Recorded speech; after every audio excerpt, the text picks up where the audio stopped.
Okay, so you saw on Wetland Info you can answer at least the first two definitely, and some of the other ones as well, to be honest.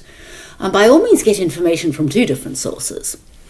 If you had to go on, I'll do climate afterwards because it's somewhere different, but let's look at land, for example, and there we'll go back onto Queensland Globe. So excuse me in the last video when I called Wetland Info Queensland Globe.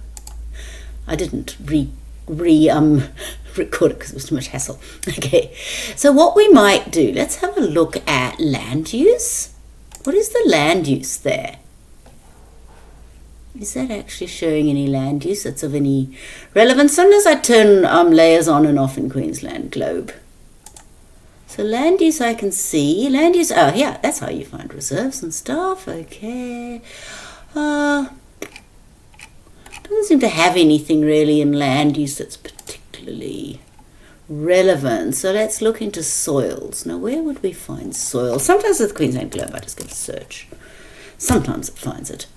So what I want to do is look for acid sulfate soils. Acid sulfate soils are found in previously flooded areas, generally under 5 meters AHD, which is the Australian height datum. It's highly unlikely they'd be on the site because it's too high. They're found in coastal areas, and acid sulfate soils are a big issue in development and a big issue environmentally, because if you dig up acid sulfate soils, they then expose the anoxic sediments to oxygen, which oxidizes them, and it creates sulfuric acid, which runs into waterways and can kill or damage fish. It can also hurt infrastructure such as concrete and steel, etc. So acid sulfate soils are a big thing. Now, acid sulfate soils is generally something that is well known in Queensland, southeast Queensland, in development, and it's common. And there's remediation things that developers do for acid sulfate soils, such as something called lime slots or whatever. I used to work in acid sulfate soils information, so I know lots about acid sulfate soils.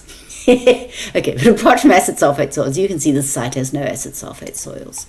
Let's look at the soil mapping. See if we can find any 1 in 25,000, 1 in 50,000.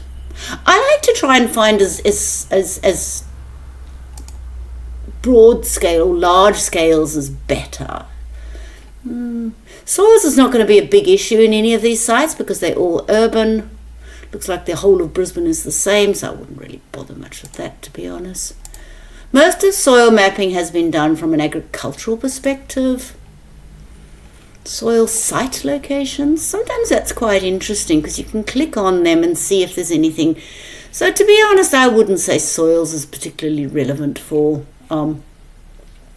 anything on this site specific, but I would report on the geology. And what we might do, slope, I wouldn't look at slope for soils on Queensland Globe. I'd look at the local government planning scheme. So if we go back into the template, you can see in this one here, I'm doing your work for you, land tenure. Now land tenure you can definitely do on Queensland Globe. So let's look up at tenure. Put in tenure. And that's a standing thing from the land parcel tenure. And you can see that the tenure of this, if you can figure out what on earth tenure means, is not going to be, it's actually freehold, but it's a reserve. Might be a local government reserve. So what I might do there is I might actually let me just check the time because I only have 5 minutes for these things. I'm going to click on this because I want to find out some more information on the tenure and the land parcel. I'm going to go into the land parcel itself. That's the size. Information. Let's look at the address. Oh, we know the address. Don't click on the address. I want the information and products. Lot plan, smart map. So we go on smart map. Let's have a look. This will open up on Smart Map. It's about to go on. It's opened up in another page, which is taking a bit of time, but that will tell you pretty much what type of things. Link, it hasn't opened it. I have to close now, but it will tell you. I've given you very much information. But it says freehold, so by all means just leave it as freehold, and I would look at Brisbane City Council planning scheme to see what exactly it is.